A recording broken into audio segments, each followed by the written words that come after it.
Orla, it's great to have you here in Perth again. Thanks, Paul. You've performed many times with the West Australian Symphony Orchestra, but never on the concert platform together. No, never. I was here in the Perth Concert Hall with the Australian Youth Orchestra, and we did Britain's War Requiem, but it's the first time with WASO in their home. Yeah, because normally you've been here on the opera stage. Which I have, just down the road there. In fact, I went down and I visited them yesterday just to say a quick hello. It's very strange to be in Perth and not to be down in the Madge as they call it. But it's nice to be up and do something different. Fantastic. You were here last year already, weren't you? I was. Just over a year ago, of course, for January. Electra. That's right, January, February we did Electra. And it was one of the best times ever. It was just Have you sung that role company. before?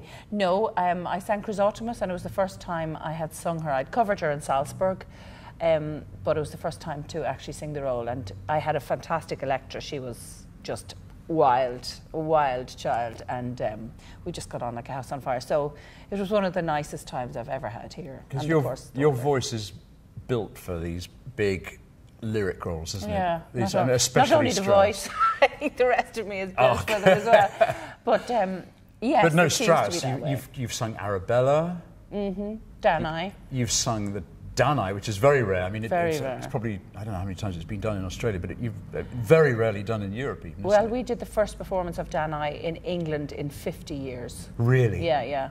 That was in Garsington? In Garsington. It was my first time to do Strauss, and Danai is one of the most unreal roles to sing, but it was really my entrance into it. Tell us about Garsington, because it is the most eccentric thing. It is. Well, you can Garsington, unfortunately, really, Garsington is no more. It originally started in a Jacobean manor in Oxfordshire, in the middle of nowhere, and it was the idea of Leonard Ingram's, who was just this eccentric financier who decided he wanted to have an operatic festival in his garden. And it had great. I mean, we had fantastic reviews for everything. He used to like to do a Strauss opera every year, but the neighbours weren't too happy about it. Well, when we say garden, it's big enough for a very large audience, sitting on top of the rose beds. Yes, and very much so.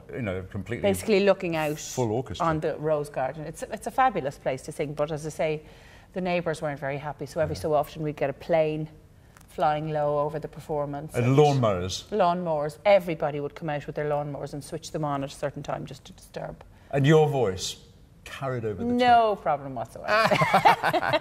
And you sang Ariadne as well by Strauss. That's right. At Welsh National Opera, I think. Yeah. First time in Garsington, though.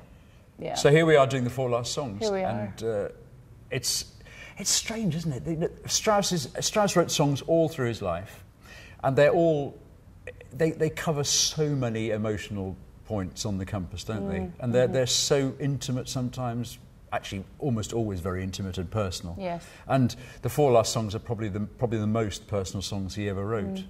And he immediately wrote them with orchestra. Often his songs are mostly with piano, and a few he orchestrated, and then a few other people orchestrated.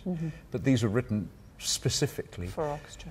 Yeah. And he knew he was dying pretty well. I mean, he was 84. Yes. Or at least he knew that it would be his last farewell, if you like. Yes, indeed. But they're written with such hope in them. I mean, they're personal for everybody. Isn't it extraordinary? Yeah. How many different ways you can approach the end, if you like. And, as an artist, you think about artists dealing with the end of life, and you get the idea of requiems and something that's often very depressing. But he writes something that's completely radiant, and it is. Every song just looks into the... Even when he talks about death, looks into the future. He's looking, and then the orchestra says after you've said, "Is this death?" And then there's. But it's almost with just a very contented feeling to them. Is this death? Well, that's fine. It's I love the way he quotes part of life. His own orchestral tone poem, "Death and Transfiguration," which he wrote as a young man. Actually, he wrote it like when he in his 20s, and then he quotes a theme from that right at the end of that song. Oh, yes. Death and it's about transfiguration. It's about a kind of enlightened, just realizing that afterwards there's something. I know, and the image of the birds just flying and he never heard them performed, and he knew that he wouldn't hear them performed, didn't he? And he knew, and he wanted Kiss and Flagstadt to do the first performance. Oh, I didn't know that. Yep. I see. Which is fantastic. And he wanted it to be done in a very special performance. And actually what happened was somebody came in after he died and said, I'll sponsor this. I can't remember who it was, but they put it on in London, in the Albert Hall in London. See, I didn't Flagstaff, Furtwängler conducting. Gosh. It must have, and it was recorded actually. I think there was a recording made. Right. Anyway, here you are in Perth. Here I am in Perth, and Fantastic. unfortunately it's not Christian Flagstad, but it's me. Oh no, come on. Irish soprano. But your roles now, you're on the opera stage. If we've talked about Strauss, you're moving radiantly into the Wagner repertoire as well. Well, I seem to be stepping that way indeed, yeah. I'm in the middle of a scent of a Flying Dutchman in Germany at the moment. I'm in between performances coming over here, yeah. I've another one about 3 days after I get home.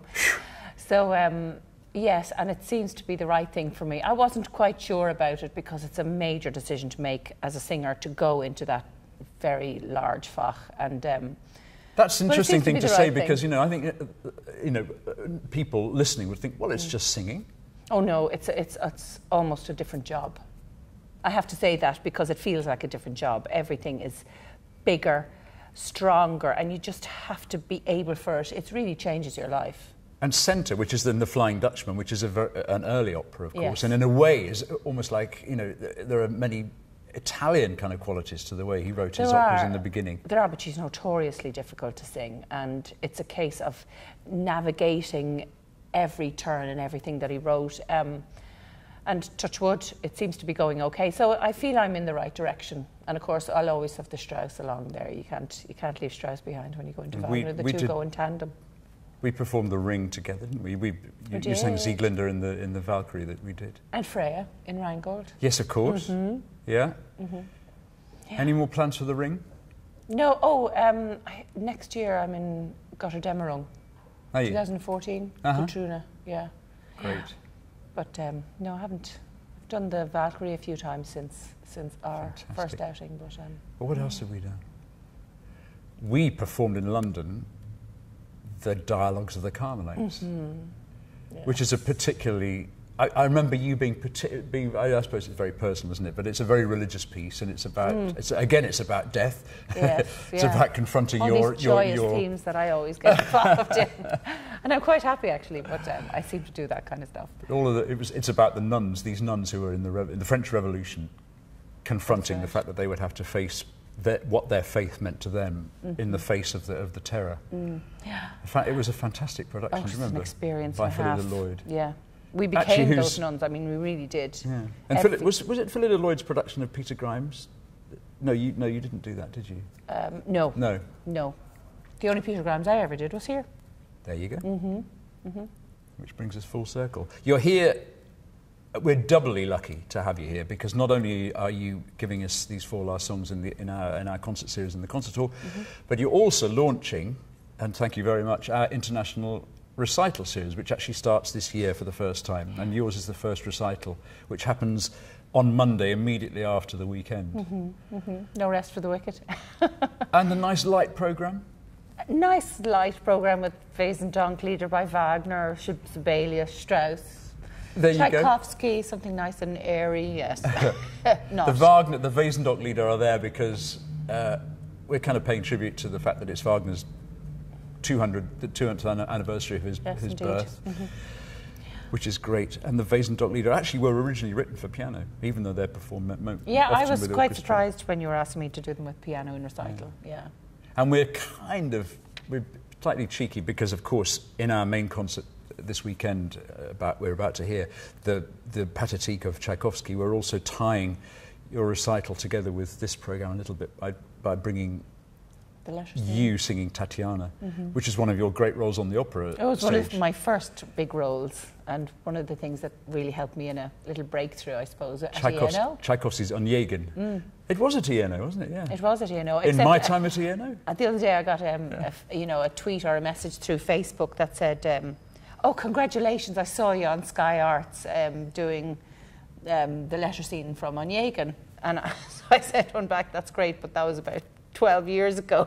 But they keep broadcasting it, so it's nice. It's obviously one that's a favourite. And well, that scene from the opera will be in the recital series in your recital on Monday in the Government House Ballroom, which is very special because for me it's Tchaikovsky again at his most personal. Yeah, you especially wanted that because he was writing. You know, of course, Onegin, the opera, is based on in the Pushkin poem, but actually in that scene, Tchaikovsky in a way is writing his own autobiographical moment. You know, because he wrote all the words for that scene himself. Yeah. And even the melody that comes in the letter scene, which comes all the way through Onegin, is tied together with a melody in the Pathétique symphony as well, which again, you know, there's this searching for I don't know, well, for Tchaikovsky, it's about how to deal with relationships and love and being spurned and being rejected and dealing with his own love affairs, extraordinarily personal. Even listening to your rehearsal today, I immediately was transported back to where I am on stage for those little moments that I hear throughout the Pathétique. Yeah. Fantastic. So completely linked together. Yes. It's a joy to be working with you. It's really great. It's great fun always, Paul. Well, we haven't worked together for a good 2 or 3 years, probably. Yeah. Oh, no, briefly. We did a concert together last year. Special outing for Arthur Bliss. It was. Beatitudes. We were in Coventry Cathedral, which was celebrating its 50th anniversary. It's where I was brought up as a choir boy, actually. So I spent every day in that place for like 10 years. But there we were with the BBC Philharmonic and performing a piece that had never been performed in the cathedral, even though it had been written for the opening week, the festival, the international festival, the inauguration of the cathedral. And it had never been performed there because Britain's War Requiem had taken all the time for rehearsal. That's right. So we finally brought this piece, which is called the Beatitudes, which I think, again, you were resplendently wonderful in. It was beautiful. Thank you. It was very, very special. It was a lovely day. It was a very nice performance, and it was great to see all the people in the audience and the people who made it come about. They were just so delighted. They were so proud, so grateful. I got a lovely letter from the Dean of the cathedral later on after that. Yeah, it was lovely.